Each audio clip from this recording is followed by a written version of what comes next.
Okay. तर आपण आता हेरिडिटी पाहिल्यानंतर दुसरा टॉपिक इव्हॅल्युएशन. इव्हॅल्युएशन म्हणजे उत्क्रांती. उत्क्रांतीचा अर्थ कशी क्रांती होत गेली, कसे बदल होत गेले याचा अभ्यास करणार आहे. तर पहिल्यांदा या पृथ्वीवरती काय झालं, प्रथम या पृथ्वीवरती काय आलं तर सोलर सिस्टीम आली. सोलर सिस्टीम म्हणजे कसं, आपली सोलर सिस्टीम आहे, सन आणि आपले प्लॅनेट, असे असंख्य प्लॅनेटची एक सोलर सिस्टीम आली. आपल्या ह्याच्यातलं सोलर सिस्टीम कुणाला सांगता येईल का? पहिल्यांदा कुठला आहे, सन नंतर काय आहे? First mercury. सनच्या किती ह्याला आपण आहे? थर्डला ना? थर्डला. अर्थ.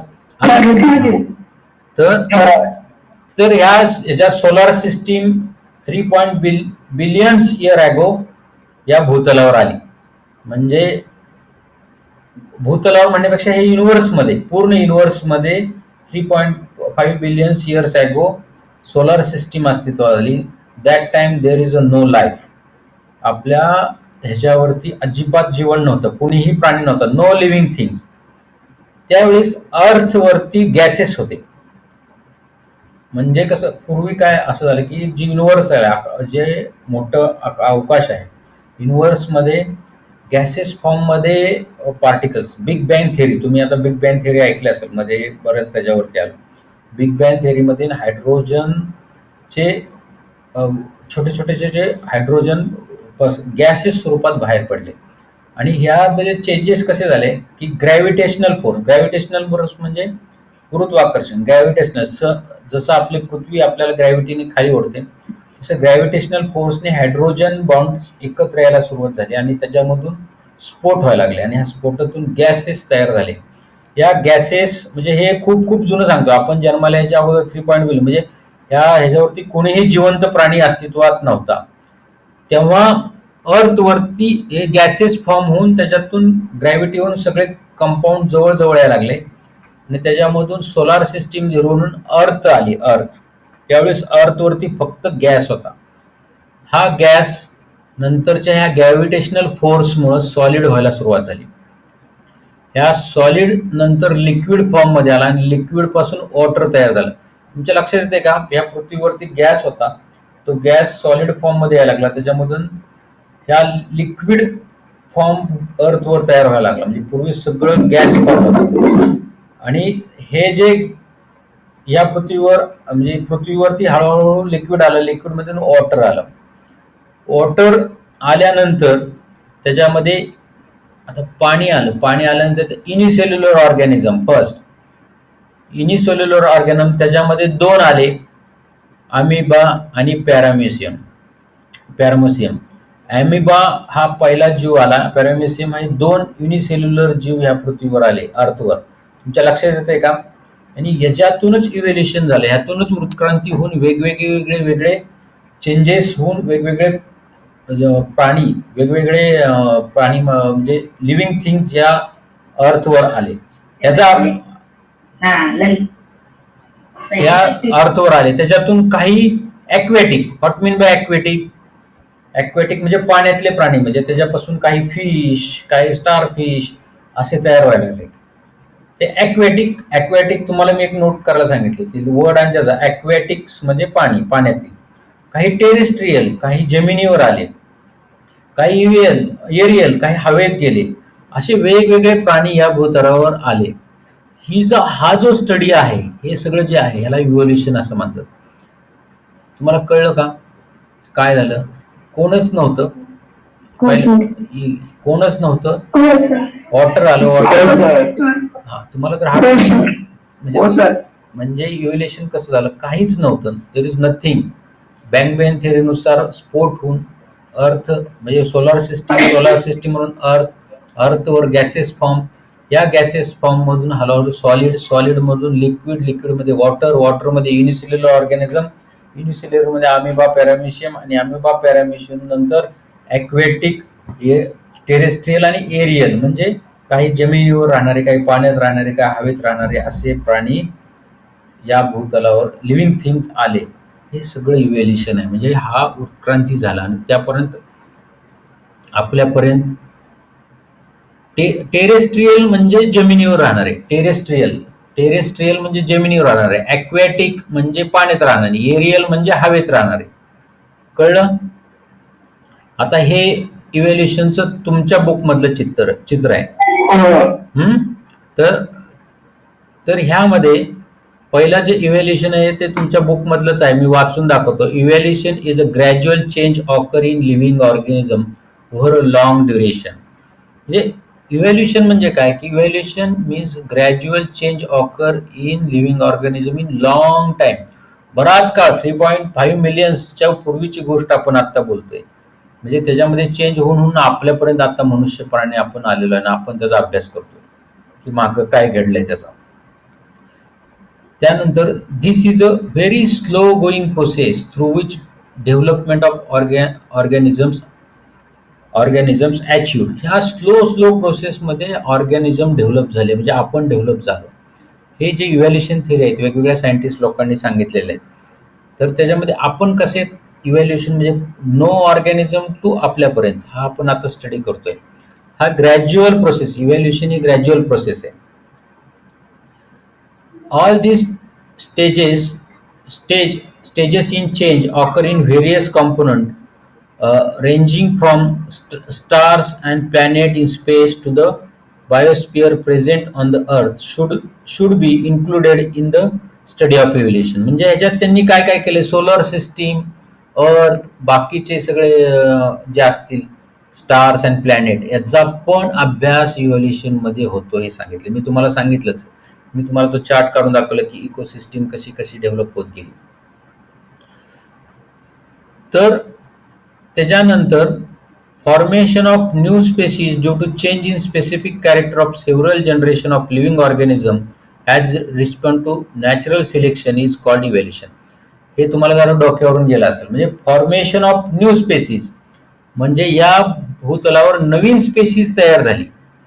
नवीन स्पेसीज जसं आपण अमिबा ह्याच्यानंतर नवीन स्पेसीज तयार झाली. फॉर्मेशन ऑफ न्यू स्पेसीज म्हणजे जीव due to the change in specific character of several generation of living organism. म्हणजे एखाद्या लिव्हिंग ऑर्गॅनिझम मध्ये चेंज झाला. ते कुठं होणार आहे, जेनेटिक मटेरियल डीएनए मध्ये होणार आहे. त्याच्यामध्ये चेंज झाल्यानंतर नवीन स्पेसीज निर्माण झाली. याला इव्हॅल्युएशन असे म्हणतात. कळले का तुम्हाला डेफिनेशन? इव्हॅल्युएशन थोडक्यात कळलंय का काय?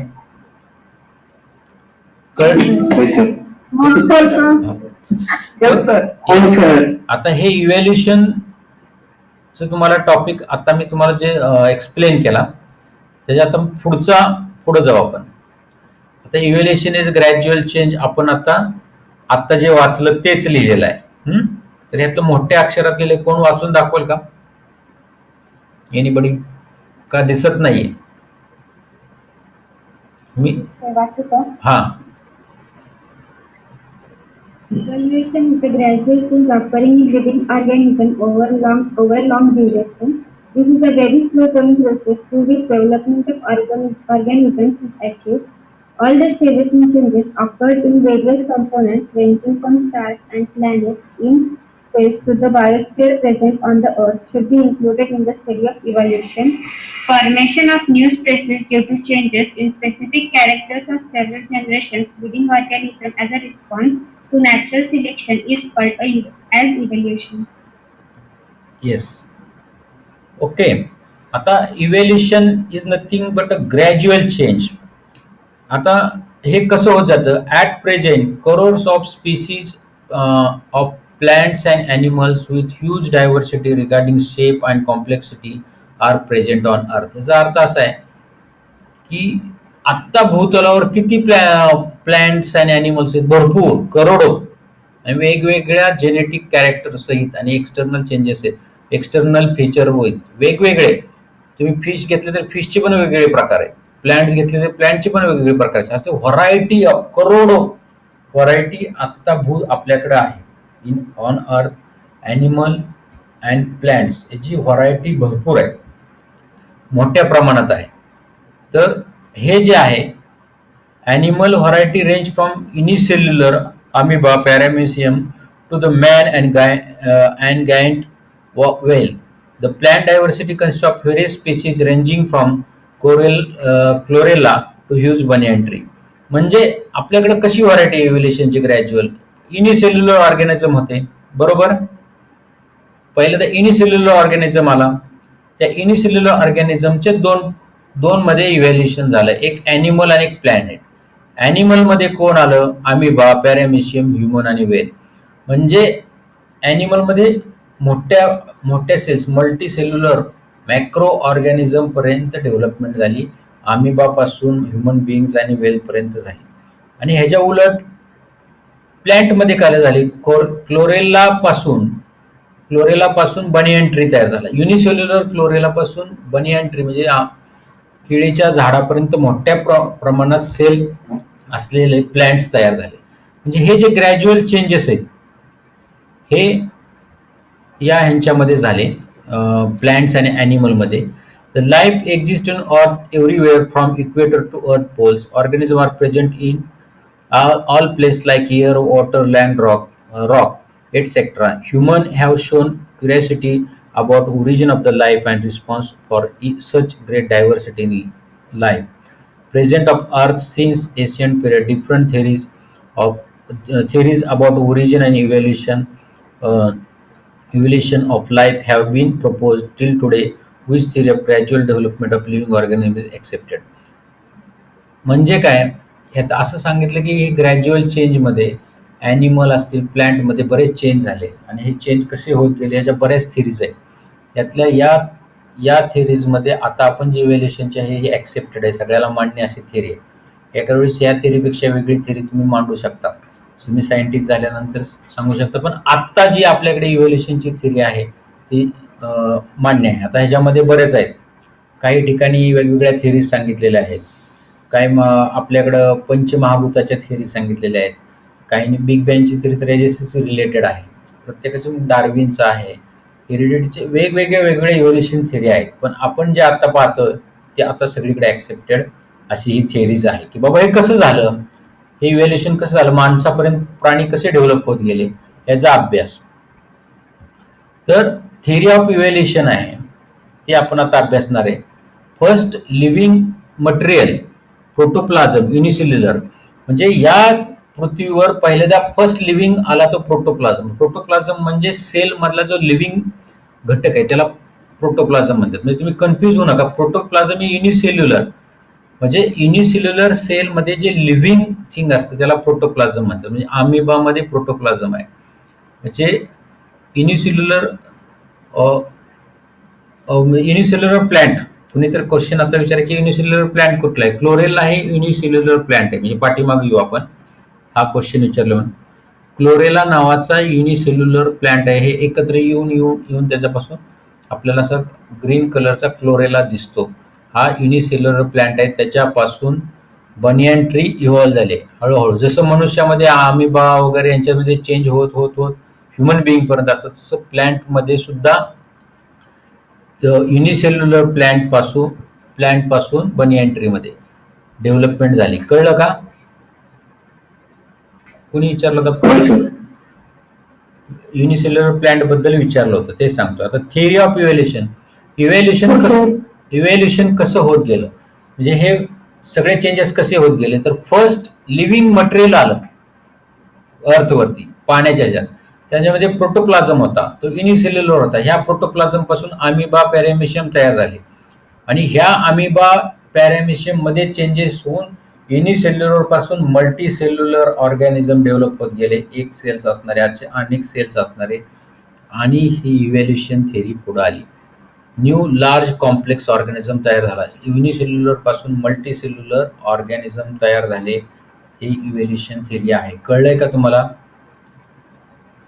युनिसेल्युलर पासून मल्टी सेल्युलर कॉम्प्लेक्स ऑर्गॅनिझम होत गेले. आता हे तुमच्याच क्लोरेला म्हणजे काय? क्लोरेला म्हणजे काय? क्लोरेला नावाचा युनिसेल्युलर प्लांट आहे. हा, क्लोरेला नावाचा युनिसेल्युलर प्लांट आहे. आपल्याला क्लोरोफिल माहिती आहे, which help in protein synthesis. त्या क्लोरेला मध्ये क्लोरेला सेल्स पासून क्लोरोफिल असतं, त्याला क्लोरेला म्हणतात, पण तो युनिसेल्युलर असतो. एकच सेल्स, तो प्लांट आहे युनिसेल्युलर प्लांट, त्याच्यापासून डेव्हलप झाले हे सगळे बनियन ट्री, मोठे मँगो ट्री आणि हे सगळे त्याच्यापासून इव्हॉल्व्ह झाले. म्हणजे आपल्या पृथ्वीवर कसे सगळे, आपण कसे जन्माला आलो, कोंबडी का अंडा आधी, असं आपण प्रश्न विचारतो, त्याची उत्तर कुणाकडे नसतात. पण हे इव्हॅल्युएशन थेरी आता जगत मान्य आहे. तर ही ही जी युनिसेल्युलर प्लांट बद्दल कन्फ्युजन आहे का कोणाला? काय विचारायचं युनिसेल्युलर? तुम्हाला कळलं नाही का युनिसेल्युलर प्लांट? नाही सर. हा, तुम्हीच आता विचारलं ना युनिसेल्युलर. हा, युनि म्हणजे एक सेल, एक सेलचा प्लांट. हे आपण 3.5 च्या अगोदरची गोष्ट बघतोय की त्यावेळेस एकच युनिसेल्युलर प्लांट, जसं अॅनिमल मध्ये अमिबा वगैरे डेव्हलप होत गेले तसं प्लांट. आता प्लांट आणि अॅनिमल मध्ये फरक काय? ज्याच्यामध्ये क्लोरोफिल असतं ते प्लांट्स, कारण ते प्रिपेअर देअर फोटोसिंथेसिसने स्वतःचे फूड तयार करतात. आपण करू शकतो का? नाही करू शकत. त्या क्लोरेलामध्ये क्लोरोफिल आणि त्याच्यापासून त्यांनी फोटोसिंथेसिस करून तो स्वतःचं फूड तयार करू शकतो. फोटोसिंथेसिसने एनर्जी फॉर्म करू शकतो. ते प्लांट, आणि प्लांट पासून बनियन ट्री. म्हणजे तुम्हाला जेव्हा इव्हॅल्युएशन थेरी विचारली जाईल, तुम्हाला हे दोन्ही सांगावं लागेल की ऑन अर्थ फर्स्ट, अर्थ पासून नाही, तुम्हाला कुठपासून सुरुवात करावी लागेल. You have to start from solar system. Solar system मध्ये चेंजेस झाले, सोलार सिस्टीम टू अर्थ.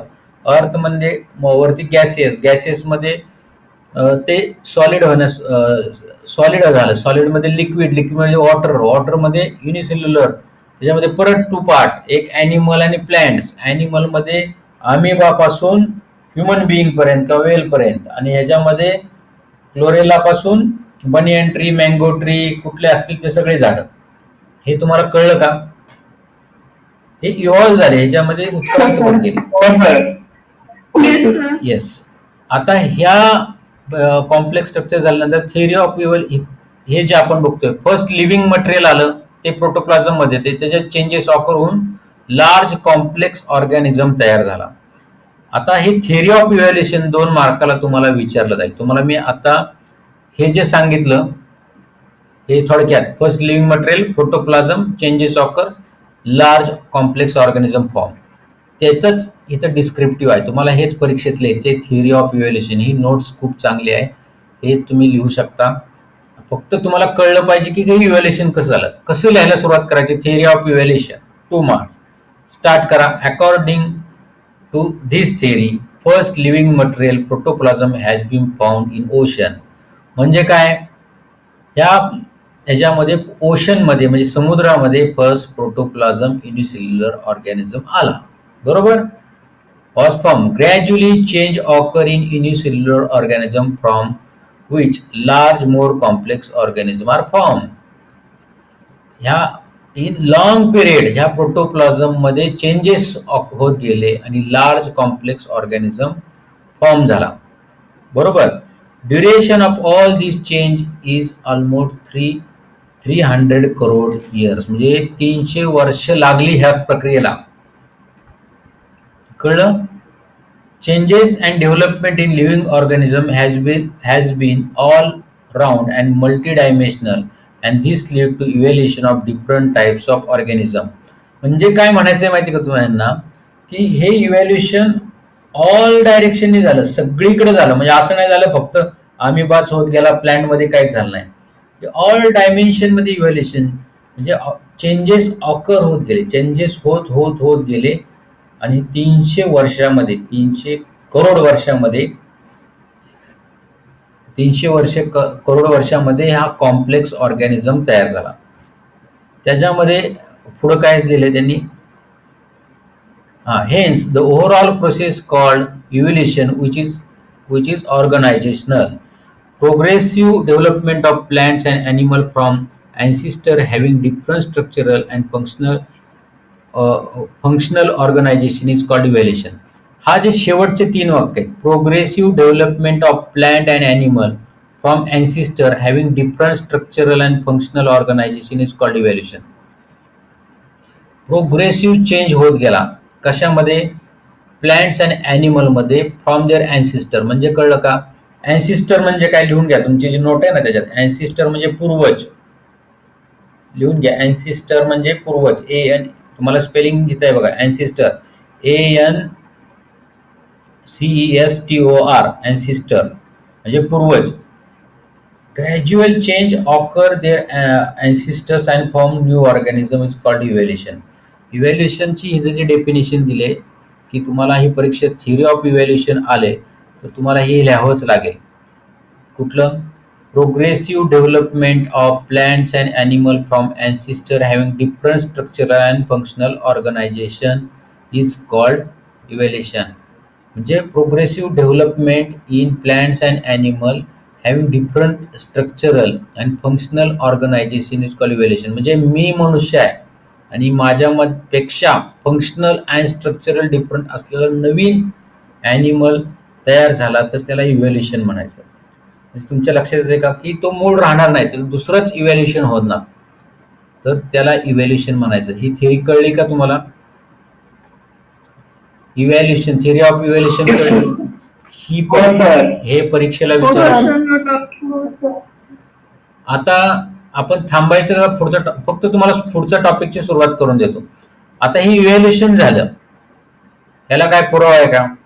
का आपलं मी सांगतो म्हणून तुम्ही ऐकताय किंवा पुस्तकात लिहिलंय म्हणून आपण ऐकायचं असं आहे का? त्याला काहीतरी पुरावा पाहिजे ना. सायन्स इज एव्हिडन्स बेस्ड, काहीतरी पुराव्यावर सायन्स. मग यावरती काही इव्हिडन्सेस आहेत, म्हणजे पुरावे. इव्हिडन्स म्हणजे पुरावे. हे पुरावे कुठले पुरावे आहेत? काही मॉर्फॉलॉजिकल इव्हिडन्स. मॉर्फॉलॉजी म्हणजे एक्सटर्नली आपल्याला काही पुरावे सापडतात, म्हणजे बाहेरच्या बाहेर. कळलं? मॉर्फॉलॉजिकल. काही ॲनाटॉमिकल म्हणजे तुमच्या स्ट्रक्चरमध्ये काहीतरी पुरावे सापडतात सगळ्या ॲनिमलच्या. थर्ड, वेस्टिजियल ऑर्गन्स म्हणजे जे नको असलेले ऑर्गन आहेत त्याच्यामध्ये काही पुरावे सापडतात.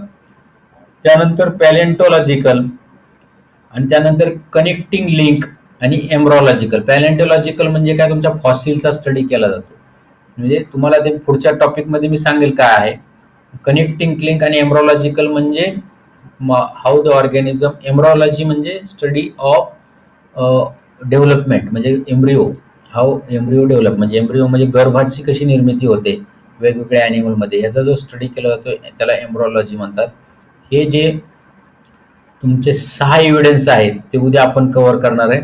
ह्या 6 एव्हिडन्सवरून असं सिद्ध होतं की इव्हॅल्युएशन झालेलं आहे. नाहीतर तुम्ही उद्या म्हणाल काय सर सांगतात म्हणून ऐकायचं का, पुस्तकात लिहिले म्हणून ऐकायचं का, किंवा मेंडल्सनी थिअरी केली. ह्या सगळं जे आपण अभ्यास करणार आहे त्याला इव्हिडन्स म्हणजे हे इव्हिडन्स आहेत. इव्हिडन्सवरून आपण ठरवलं की असं इव्हॅल्युएशन झालं. आता मॉर्फॉलॉजी म्हणजे काय, ॲनाटॉमी म्हणजे काय ते उद्या मी सांगणार. ॲनाटॉमी म्हणजे आता माझं शरीर ॲनाटॉमी, आतमध्ये बोन्सचं स्ट्रक्चर ठरलेलं आहे, हे ॲज माझी ॲनाटॉमी झाली. डॉग आहे, डॉगचं स्ट्रक्चर ठरलेलं आहे, त्याला 4 पाय आहेत, माणसाला 2च आहेत. हे जे ॲनाटॉमिकल स्ट्रक्चर आहे ह्याच्यामध्ये काहीतरी सिमिलॅरिटी आढळली, याच्यावरून इव्हॅल्युएशन झालं असावं असं सायंटिस्टने ठरवलं. हे आपण उद्या बघणार आहे. तुम्हाला आजचा टॉपिक समजलाय का? इव्हॅल्युएशन तुम्ही तुमच्या बुक्समध्ये उद्या वाचून यायचंय. आता जेवढं झालंय तेवढं प्रोटीन. तर आपण उद्या राहिलेला टॉपिक घेऊ. आणि जर आत्ताचं रेकॉर्डिंग झालं तर मी तुम्हाला पाठवतो. प्रोटीन सिंथेसिसचं नवीन बनवेल. आता ह्यात नवीन कोण आहे का? नवीन जॉईन झाले ज्यांचं प्रोटीन सिंथेसिस झालं नाही